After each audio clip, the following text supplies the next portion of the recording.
Hello everybody, myself Kiran Singh and I'm here to NCERT classes 10 Geography, lesson first, Resources and Development. Today I discuss about the topic of land degradations and conservations.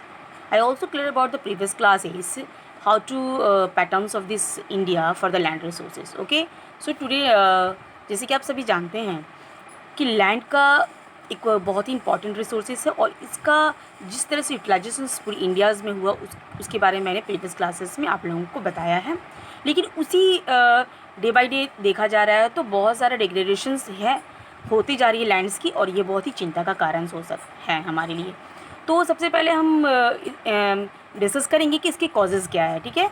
फिर उसके solutions के बारे में हम discuss करेंगे कि prevention and controls of measures क्या है। Okay, so let's start dear students. First of all हम कॉजेज़ में फर्स्ट पॉइंट को हम लेते हैं जैसे कि deforestation. What do you mean by डिफोरेस्टेशंस?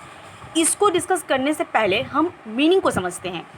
Process of determinations in characteristics and qualities of soil which adversely affect of fertility of its optimums. ठीक है, तो जिस तरह से डिग्रेडेशन हो रहा है और कंजर्वेशंस की ज़रूरत है, क्योंकि किसी भी एक पक्ष में अगर हम लेते हैं कि उसकी कारण रीजंस को बताते हैं कि इस कारण से वो प्रॉब्लम्स में है, और जिसे हम किसी डॉक्टर के पास जाते हैं और हमारे पास हमें किसी प्रकार की कोई डिजीज़ है, हम उनको अपने रीजंस बताते हैं कि भाई हम ये हमारी डिजीज़ है, तो पहले तो उस डिजीज़ को हम क्लैरिफाई करते हैं कि हाँ ये ऐसे है, लेकिन उसका फिर सॉल्यूशंस पे निकालते हैं। ठीक उसी प्रकार से ये हमारा जो लैंड डिग्रेडेशंस जो हो रहा है उसके कॉजेज़ ये हैं और कंजर्वेशंस ये हैं। तो उसकी सबसे पहले मीनिंग को जानेंगे कि प्रोसेस ऑफ डिग्रेडेशंस, जैसे कि डिग्रेडेशंस का मतलब क्या हुआ, धीरे धीरे लैंड्स का कंडीशंस ख़राब होती जाए तो क्या सफ़र करेगा, characteristics and the land qualities. जैसे कि इसमें डेफिनेशंस में बता रहा है आपका कि डिग्रेडेशंस के अकॉर्डिंग अगर जब हमारा ये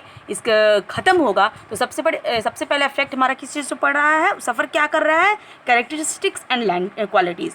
फिर हमारा एडवर्सरी, उसका इफेक्ट क्या है, हार्मफुल होगा लैंड्स में बहुत सारे प्रॉब्लम्स क्रिएट होंगे।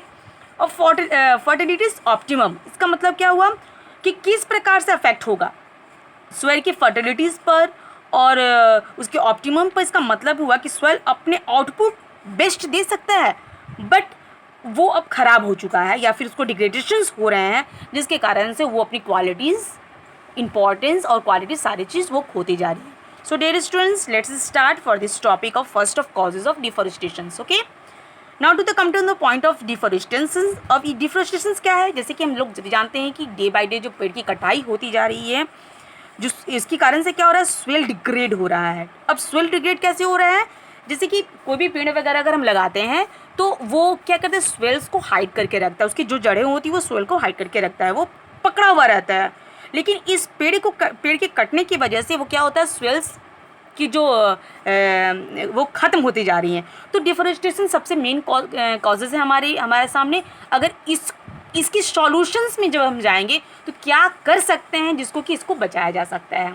Now to the come to the point of seconds, over grazing. अब ये ओवर ग्रेजिंग क्या है, जैसे कि कोई भी कैटल्स या जानवर घासों को ऐसे ग्रेज करते हैं जैसे कि सोइल की ऊपरी परत के साथ उखड़ जाती है। जैसे कि आप देखते हो ना, ऐसा तो नहीं है कि अब जानवर के पास नाइफ है, कोई उसके पास कोई ऐसी भी चीज़ें हैं जिसकी वजह से वो घास को अच्छी तरह से काटते हैं फिर वो जाकर उसको ग्रेज करते हैं, ऐसा तो कुछ भी नहीं है। तो उसको जब वो ग्रेज करते हैं तो वो क्या करते हैं, वो उसकी जो स्वेल्स की जो टॉप लेवल्स की जो टॉप लेयर्स की जो मिट्टी होती है वो उसके साथ ही उस जड़ों को, वो घासों को उखाड़ देते हैं, जिस कारण से क्या होती है, हमारे सामने डिग्रेडेशंस होते हैं स्वेल्स की। तो इस तरह से हमारा सेकंड पॉइंट्स भी क्लियर होता है। थर्ड हमारे पास क्या आता है, माइनिंग। तो माइनिंग से क्या होता है, माइनिंग इट मीन्स किसी भी मेटल्स को डिगिंग्स के अकॉर्डिंग मिलते हैं या फिर एक्सट्रैक्ट किया जाता है, या एक्सट्रैक्ट करने के बाद जो गड्ढे हो जाते हैं उसे यूं ही छोड़ दिया जाता है। तो ये भी हमारा सॉइल डिग्रेडेशन का मेन रीजन्स में आता है। अब हमारे सामने फोर्थ पॉइंट क्या आता है, ओवर इरीगेशंस।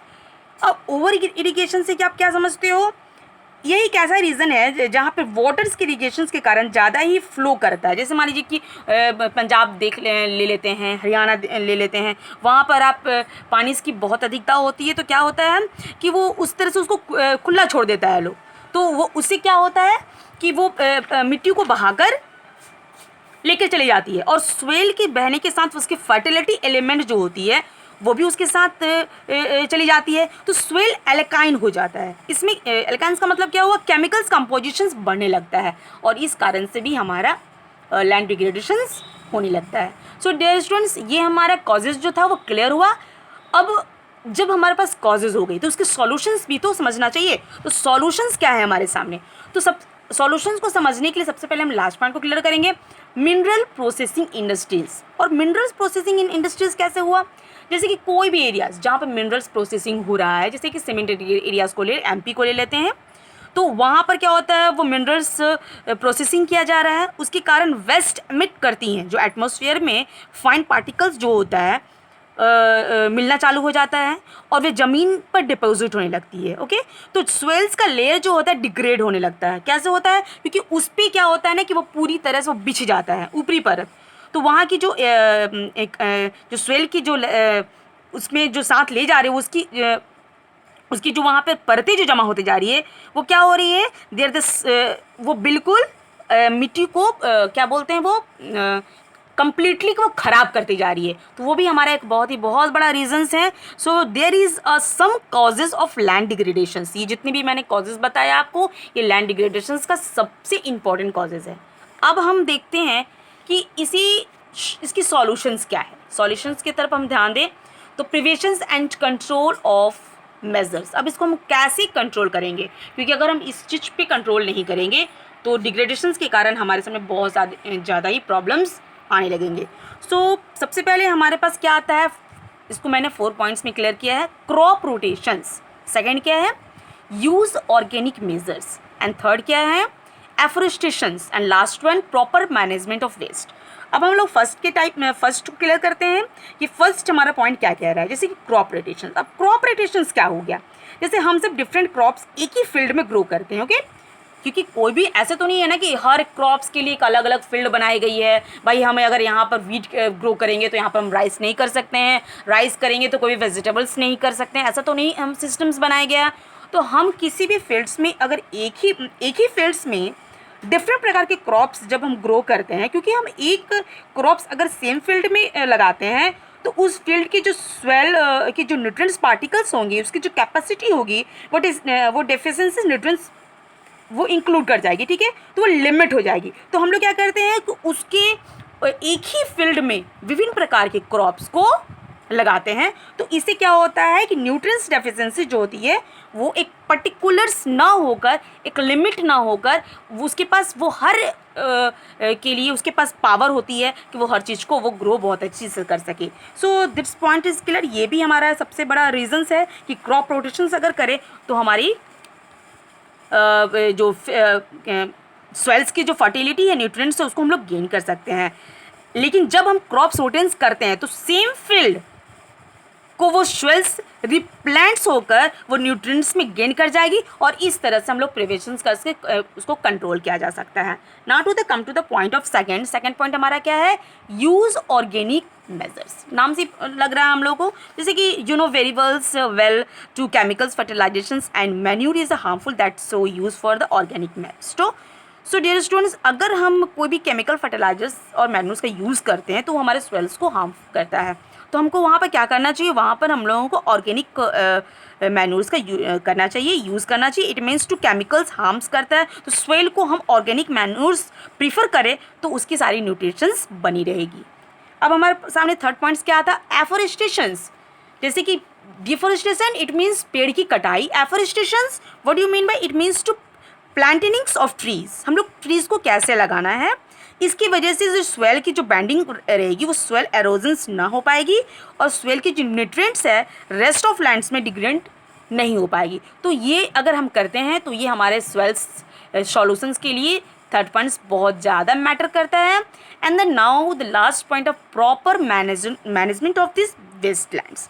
अब ये वेस्टलैंड्स कैसे हो गया, जैसे कि वेस्ट चाहे वो स्वेल का हो, लिक्विड का हो, इंडस्ट्रीज़ के अकॉर्डिंग हो, चाहे वो केमिकल्स का हो। Waste it means waste. अगर प्रॉपर मैनेजमेंट होगा तब लैंड डिग्रेडेशंस नहीं होगी, अदरवाइज हमारी लैंड डिग्रेड होती जाएगी। सो डियर स्टूडेंट्स, अब हमारे सामने एक कॉजेज़ आया, इसकी कंट्रोल्स के बारे में मैंने सब कुछ बताया कि किस प्रकार से हम अगर कंट्रोल करते हैं अपने लैंड्स को तो इस प्रकार से हम अपने लैंड्स को बचा सकते हैं। So hope you liked the videos, and if you any problems, please comment your comment box. Thank you so much.